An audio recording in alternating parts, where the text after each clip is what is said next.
Hello everybody and welcome back to my custom chess position, What's Your Decision? In this video I actually want to go over um, a new sort of gambit that black has. Well, actually it's not completely new. This gambit was discussed in previous theory videos, but not in the exact same way. So if I go back over here, um,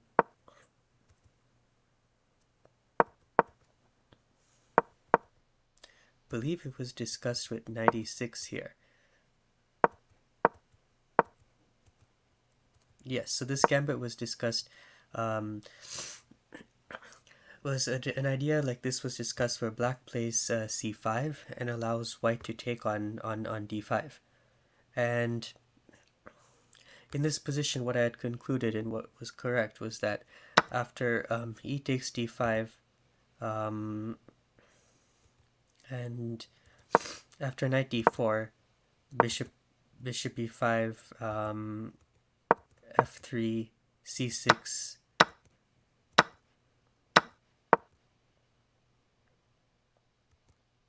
Oh, if I go back a few moves,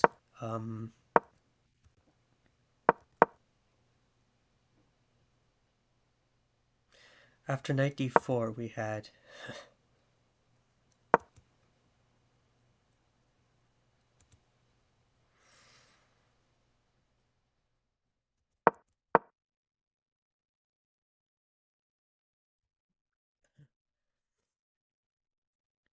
a position like this. um, I guess actually c5 here was fine. Um, but the key point is that if the move c6 is played over here, so knight d4 was fine. But if c6 is played, then d takes e6, f takes e6, and if we follow a few lines where the key point is the knight goes to g4 here. Um, just quickly going through because I'm not going to discuss these lines in the video, but in this position, black kind of didn't really have much of an attack, and so white would kind of have the edge because they'd have pawn promotion sort of ideas in this position, and so I concluded that this variation was not so good for black, and that was correct. So you go all the way back.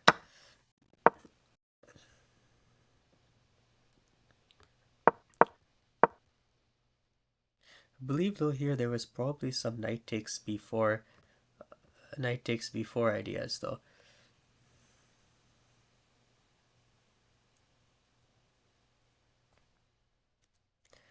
So yeah, anyways, I've discussed this in previous videos. So this might not be the complete line just because you can reach it from many different move orders. Like for example,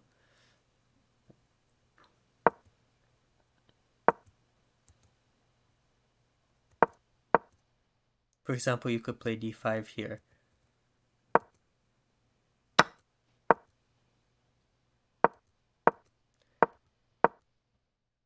Aha, and after rook cd8, this is what I was talking about.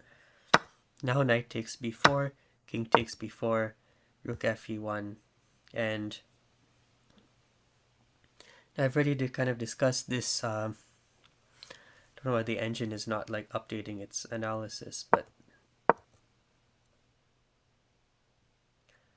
let's go and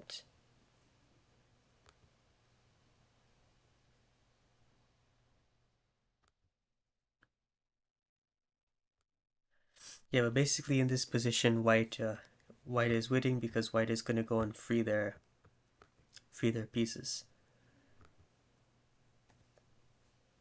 So here, experiment for a minute. Yeah, so white is completely winning. But I wanted to show this as a preface because after if we go back now to these lines, um, a move that I previously disregarded, c5, this move actually is a perfectly reasonable move for black now. Um, and the reason why this move is reasonable, whereas the move with when the knights were on e6 and d3 was not, was for a couple of key differences. So first of all, after c5 is played, and this is what I'm going to be discussing mainly in this video, is that actually black has a new way to play this e4 d5, and therefore e4 d5 is no longer probably losing for black. So just a quick note that if white were to decline this gambit from black and play a move like e5, then the game is pretty much completely equal, because black will probably play like d4, then both sides will develop their knights and bishops, um, and white won't be up any tempi. Whereas in the main line of this e4 game, when c5 is played, um, and now black plays d6, white has a slight advantage in this opening, because if we forward a few moves to like the main line, for example, black is playing c6 and d5, so when they played d6, then they had to play it and spend another move with this pawn to play d5, whereas white only played e4 in one tempo, so white's slight opening advantage is that they gained a couple of tempi. But going back, after c5, so basically for white to play for an advantage, white must take this d5 pawn. So white takes on d5.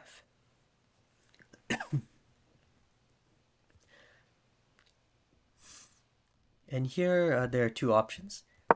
c6 is a mistake and leads to bishop g4. And I think I've discussed this move in previous in a previous video at some point. But this move almost works, and the idea is that actually we want to play bishop e5 first. So in the c6 line, after bishop g4 and then knight e6, white can take, but the thing is that black has to spend an extra tempo kind of stopping white from bringing something to the c4 square, and that also potentially weakens the c5 pawn.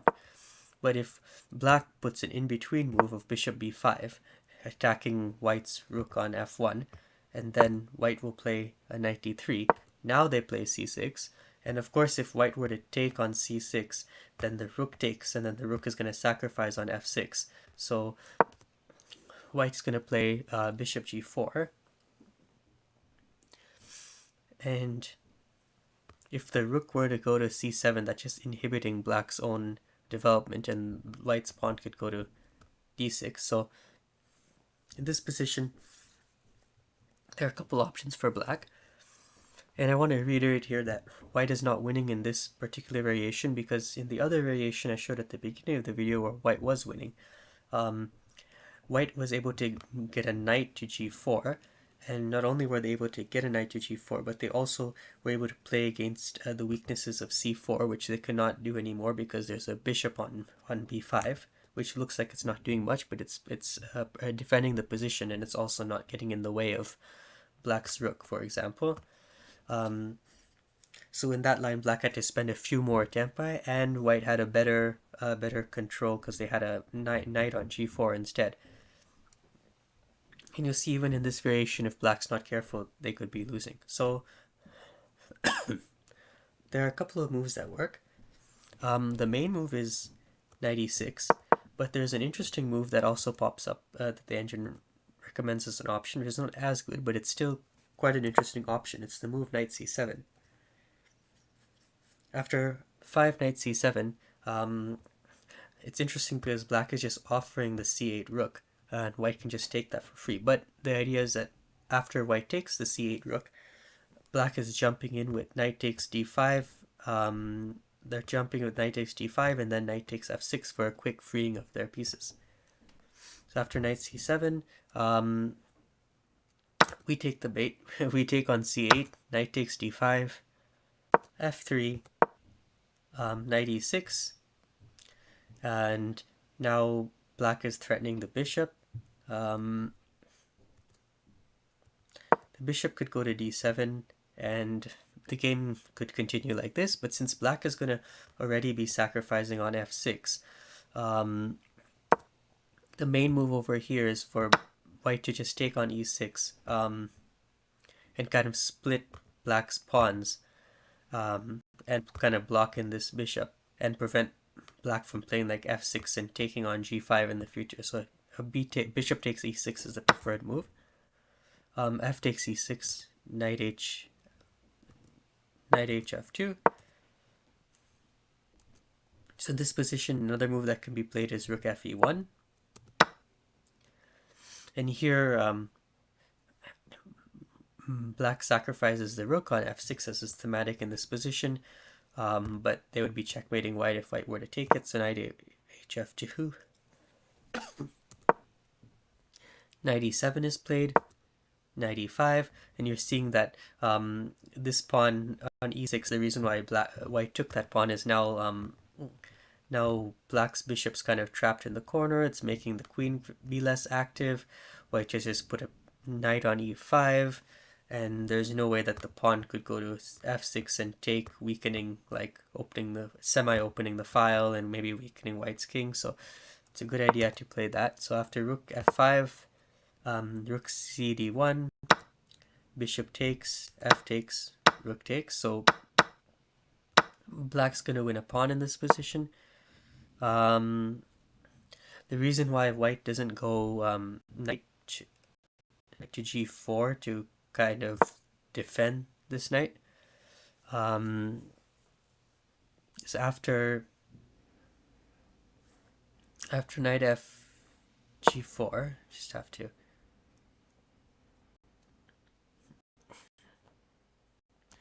the engine's been kind of slow, I think, because there's so many lines that have been input to this BGN file. It sometimes takes a while to analyze, but here is actually, the reason why is because after rook takes f4, if he were to take back, knight f5 is mate.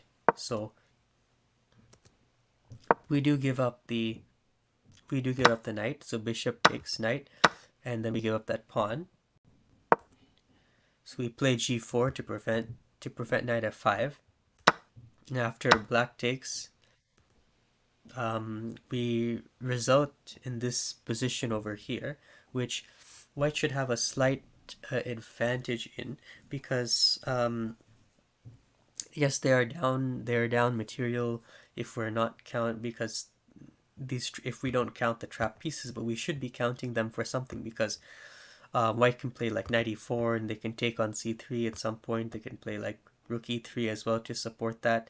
Of course, the knight here could go to d5. Black also doesn't have any like immediate attack on white's king, and this bishop now on b5 is the downside of bringing it to b5 in this line, is that the bishop is kind of not really able to move, as well as white can probably bring a knight to like f6 and then try to push these pawns forward. But it's an interesting and imbalanced position. If I go back though, because that wasn't the only move, here we had branched off because the main move was knight hf2, or at least another option is knight hf2, which allows knight e3, and we allow white to, well, they first take with the rook. Well, actually here is very interesting because black needs more like activity and attacks on white's king, so they end up sacrificing the rook, and in this position white can actually take back because they're not getting checkmated. But now we have e5 being played, h4, and from here, like, white is up some material, but their king is under some sort of danger. However, this position is playable for both sides, and we'll note that white did sacrifice their exchange. Black wasn't so eager to take it in this position, which is like mostly closed. This knight over here on e3 could be potentially better than the rook on f1. So this position is quite like dynamic.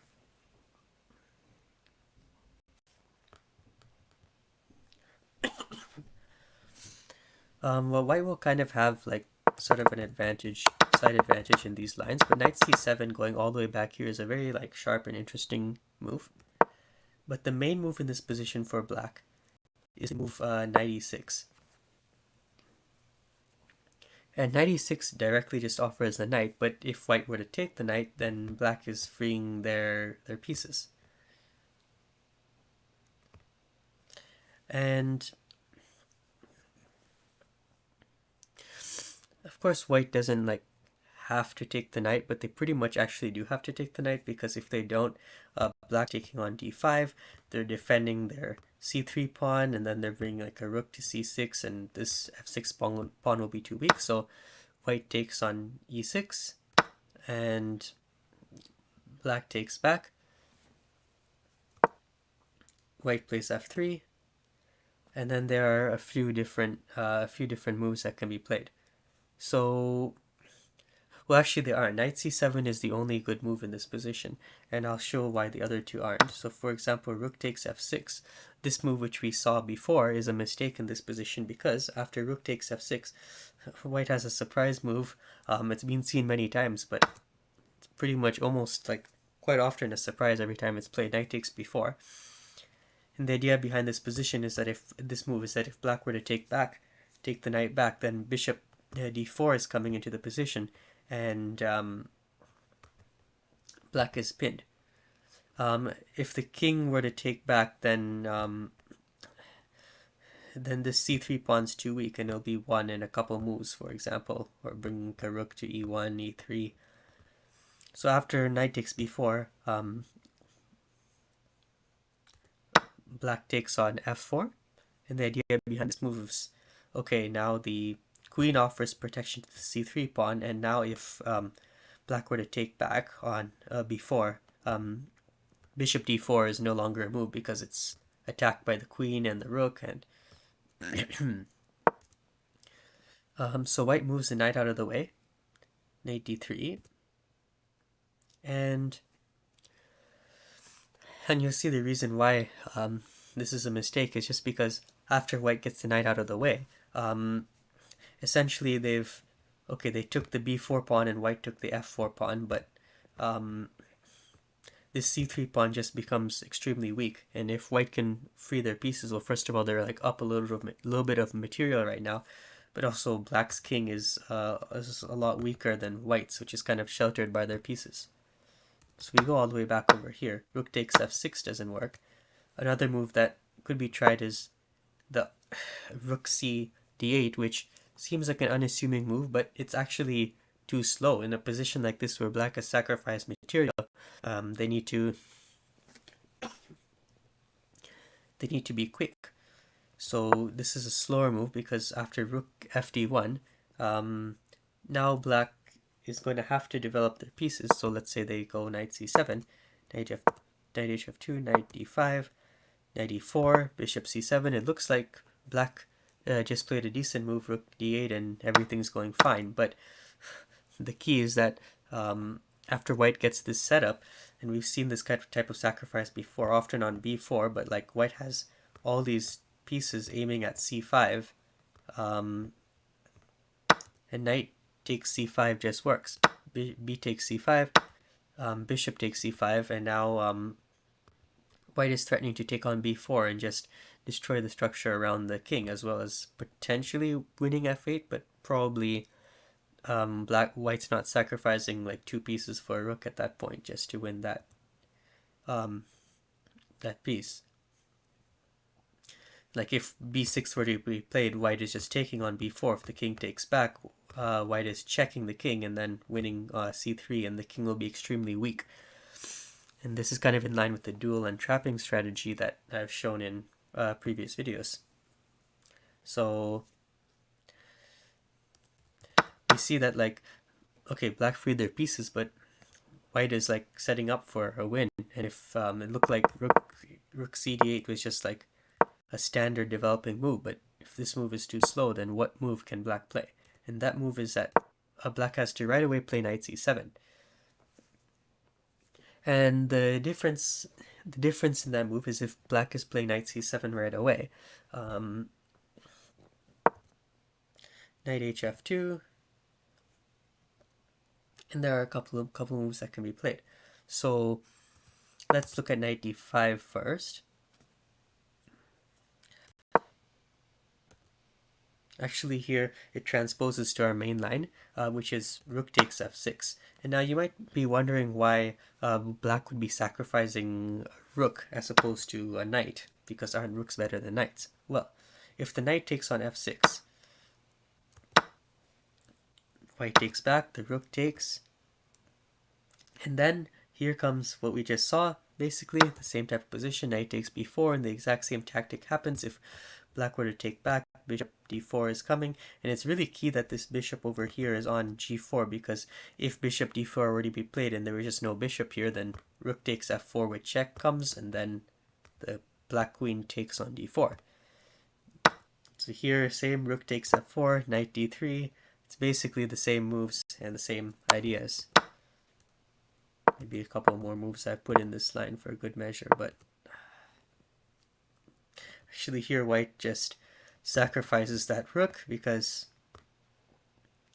they're not really like they're putting the rook, the knight in between the queen's protection on c3. Now they're threatening to take on on c3 with the queen, and white is completely winning in this move, in this variation.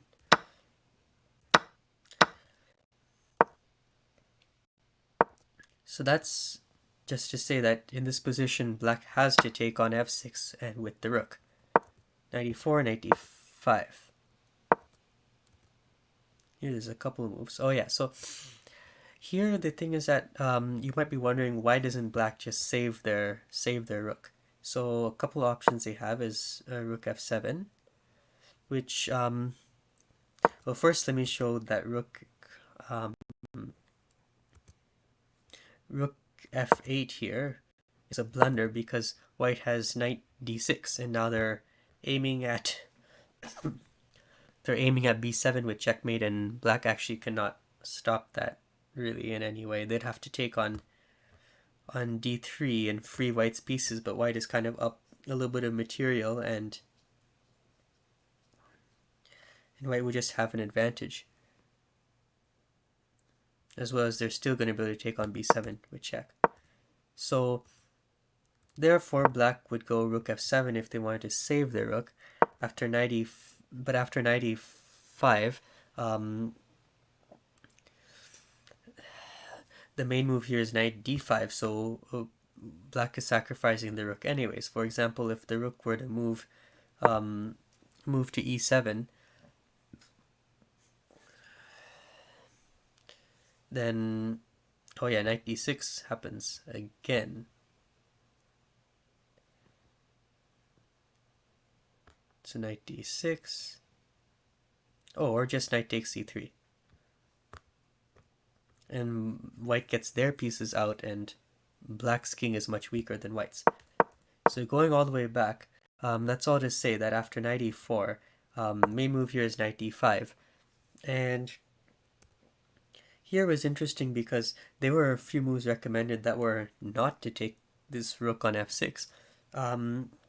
However, basically I've been showing some lines right now, and in every line black has to be very careful because they're losing if they don't play completely perfectly. But the tide kind of shifts at this point in the game where white is the side that kind of has to play perfectly. So let's say rook cd1 is played, rook ff8. So now white is gonna black's gonna save that rook because knight d6 obviously is like no longer a move; it will just be taken by the bishop. And we're gonna play some seemingly normal moves. White's gonna be taking on c5, bishop d4, e5 takes b6.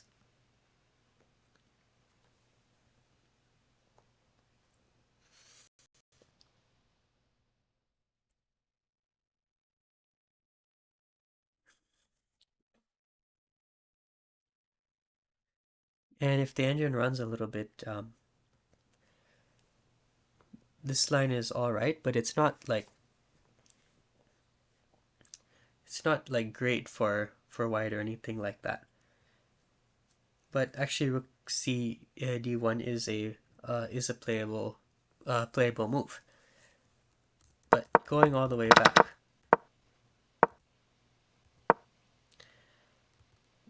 white still has to be careful because if knight takes f6, for example, now this is where I want to show black's plan. So we have a few unassuming moves later. Rook d8, rook e4, and now we see bishop d6 be played. And it's at this point where the tide starts to shift. And a few things have been tried, but the main idea basically for black is that black is going to be going to f8. And they're going to be taking on h6. If the white were to take back, the queen coming to f6 is deadly. And if white doesn't take back, the bishop's going to move back. Now this pawn's going to h6, taking here, and white's king is kind of it's toast. So white would have to do something desperate, like knight takes b4. After the knight takes back, bishop e6, bishop takes e6, bishop takes g8. This is like an example, and rook takes g8, rook e5, knight e5, g takes h6, and rook e8, which looks like it's just giving up the piece, but then queen f6 is coming next. And when we look at this line, it's complicated, but I don't know why the engine's saying knight d5. That's not illegal. Like, the knight's already on, it's already on d5, so we just have to. Right, we see the evaluation as zeros right now, but if the engine thinks more, it actually finds that black is better, better in this position. So if we go all the way back,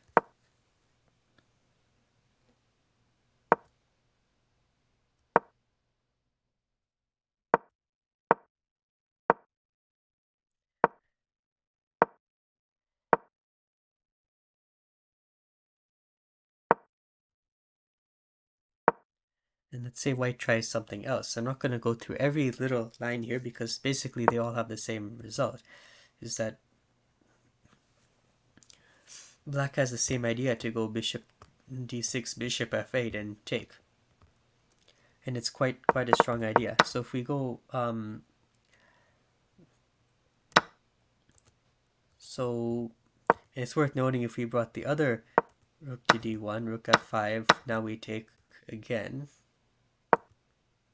Bishop e2 can be played, knight takes b7, king b5, rook d4, so it's getting complicated. The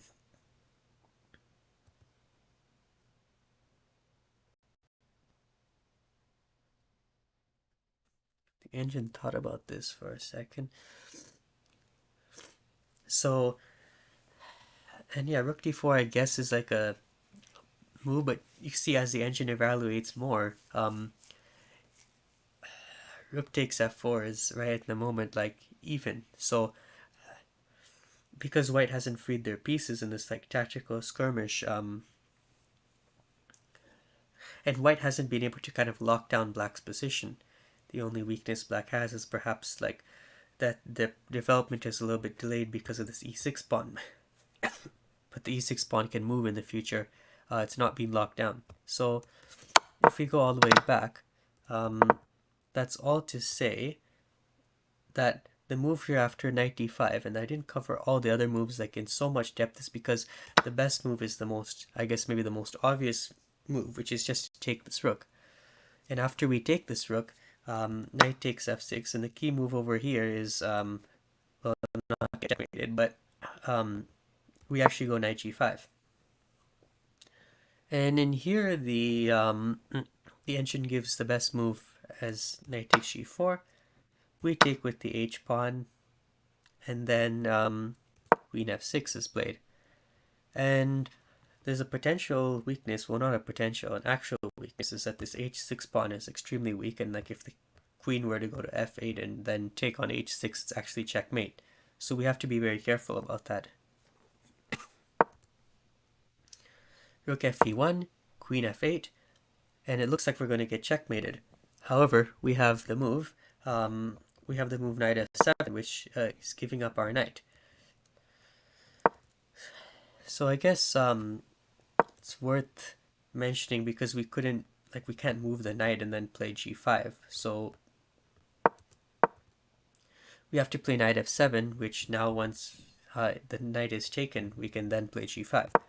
So the move is actually rook c7 here. Again, we can't really save this knight because we're going to get checkmated. So white plays g5, and then black just takes rook takes f7 in this position. And if you let the engine think a little bit more, it's not going to say white is over +1. It's going to be like an even sort of position, or like white has just a slight edge. For example, rook e4 could be played like the engine suggesting, or rook e3, or any move like that. And I guess the reason a few moves back why black took the bishop on g4, which might have been semi-trapped, was for the very reason that if white were to try to play like knight e5 and lock down the position, there's lots of times like sacrifices on f4, then the queen checks, this knight then becomes hanging, the king becomes weak. So white is a little bit tied down in the defense right now, but if we were to count the material that's freed, white has 2 free rooks and 2 free pieces.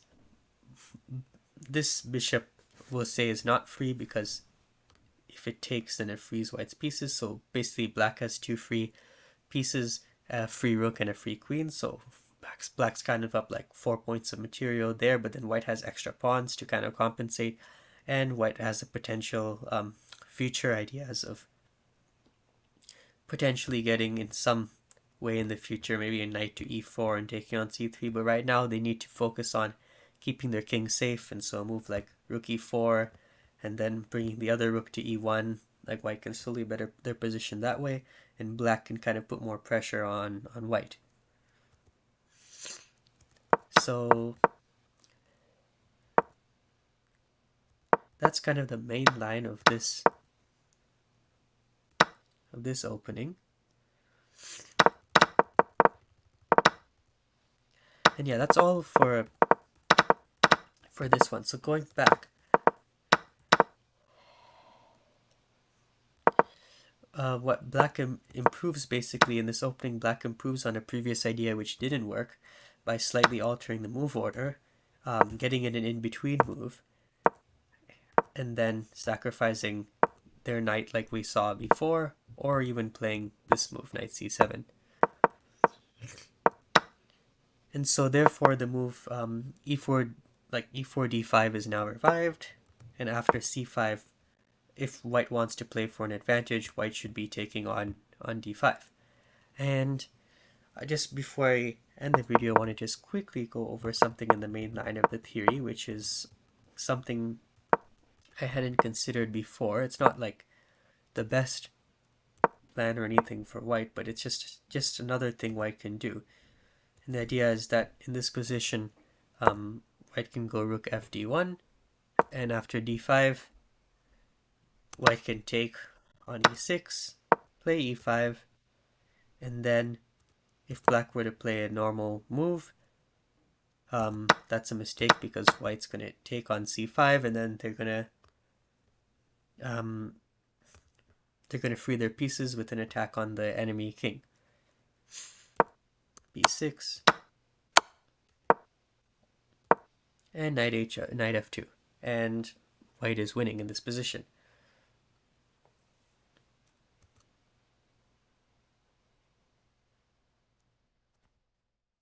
Of course, because knight d3 is coming next, if anything.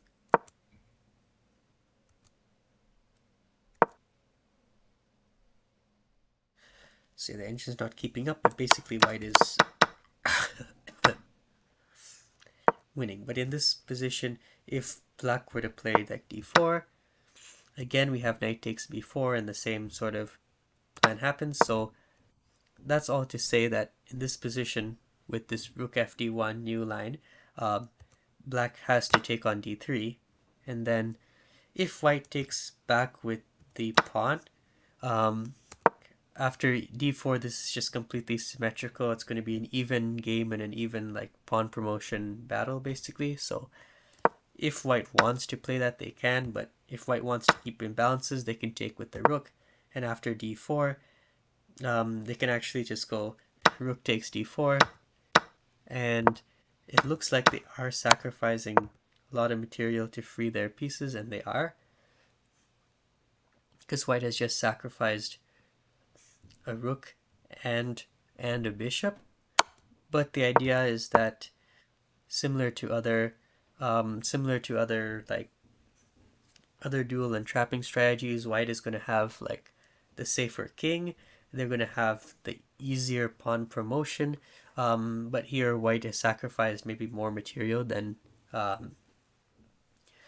they have in other lines, and this is like an even game. So this is just one more sideline. Basically, this is a sideline, I would say. Rook fd1 is a sideline, and the main lines are, of course, like the main variation knight hf2 and the move bishop e3, which was a new line I discussed recently as well. But yeah, that's pretty much going to be it for this video. Just wanted to cover that update in the theory, and hopefully that was helpful.